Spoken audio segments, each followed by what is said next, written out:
मैया थी और एक यमुना मैया थी।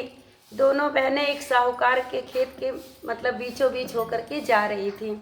कहते हैं यमुना जी 13 जौ के दाने तोड़ लिए। तो गंगा जी कहती हैं कि बहन तुझे तो अब ग्रहण लग गया, तूने जौ के 13 दानों को तोड़ लिया तो तुझे ग्रहण लग गया और चोरी हो गई। जैसे लक्ष्मी जी ने चोरी किया था वैसे यहाँ। तो कहते हैं यमुना बोले कि बहन अब ये ग्रहण कैसे धुलेगा, अब तो मैंने तोड़ ही लिया। तो गंगा कहती हैं कि 12 वर्ष तक साहूकार के यहाँ नौकरी कर तो तेरा ग्रहण उतरेगा। बाद में यमुना साहूकार के यहाँ गई और बोले कि मुझे नौकरी पर रख लो, मैं तुम्हारे सारे काम कर दूंगी, परंतु 4 काम तुम्हारे कभी नहीं करूंगी। कौन कौन से? वल एक तो तुम्हारे जूठे बर्तन कभी नहीं धोऊंगी मैं, और दूसरी बात तुम्हारे घर में झाड़ू नहीं लगाऊंगी, तुम्हारा बिस्तरा नहीं बिछाऊंगी और तुम्हारे घर में दिया नहीं जलाऊंगी। ये 4 काम मैं नहीं करूंगी, बाकी सब कर दूंगी। साहूकार ने उसे नौकरी पे रख लिया। 12 वर्ष के बाद कुंभ का मेला आया। साहूकार ने कुंभ के मेले में जाने लगी तो यमुना ने उसको एक सोने का टका दिया और कहते हैं बोला कि ये मेरे ये तुम जा रही हो गंगा नहाने के लिए तो ये गंगा को दे देना और कह देना कि तेरी छोटी बहन ने भेजा है। ये यमुना जी कहती हैं, और गोरे गोरे हाथ हरी हरी चूड़ियाँ पहन लेंगी। साहूकारनी ने वहाँ जाकर गंगा जी को सोने का टका दे दिया और कहा कि ये तुझे तेरी छोटी बहन यमुना ने दिया है।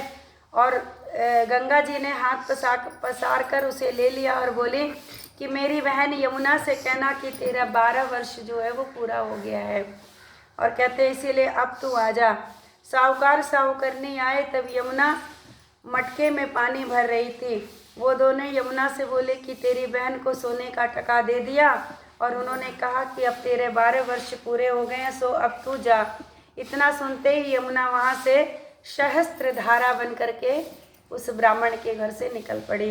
और कहते हैं साहूकार साहूकारनी दोनों उल्टे माथे पड़ गए और बोले कि अब हमारा ग्रहण कैसे उतरेगा, यमुना मैया से हमने अपने घर में नौकरी करवाई, अब तो हमारे ऊपर पाप लग गया एक तरह से।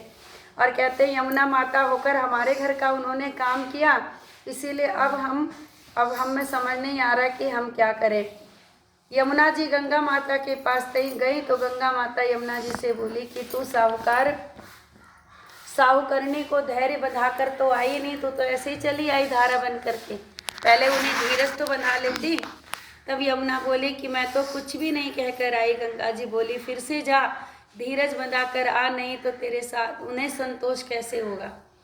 और उसके बाद कहते हैं यमुना जी साहूकार साहूकारनी के पास स्वप्न में आती हैं और कहती हैं कि उठो, मैं यमुना हूँ, उल्टे माथे क्यों पड़ रहे हो, तुम तो उठकर खाओ पियो। तब वो बोले कि हम कैसे उठे, हमें तो ग्रहण लगा है, मैंने तुम्हारे से ऊंचा नीचा सारा काम करवाया है, तो मैं कैसे सो सकता हूँ। तब यमुना जी बोले कि तुम्हें ग्रहण नहीं लगा, मैं तो अपना ग्रहण उतारने तुम्हारे घर में आई थी, मैंने तुम्हारे 12 जौ के दाने ले लिए थे। और कहते हैं जब मैं तुम्हारे खेत में से जा रही थी तो 13 दाने थे, 13 जौ के दाने मैंने तोड़ लिए थे, इसीलिए मेरा ग्रहण उतर गया, मेरे 12 वर्ष पूरे हो गए, इसीलिए तुम्हें मुक्ति हो जाएगी। उन्होंने उठकर देखा तो सारा घर जो था धन धान्य से भर गया था। हे गंगा यमुना मैया, जैसे साहूकार साहूकारनी को दर्शन दिया, मुक्ति कराई, वैसे ही हम सारी बहनों को कराना, सारे परिवार को सुखी रहना। बोल गंगा मैया की, बोल यमुना मैया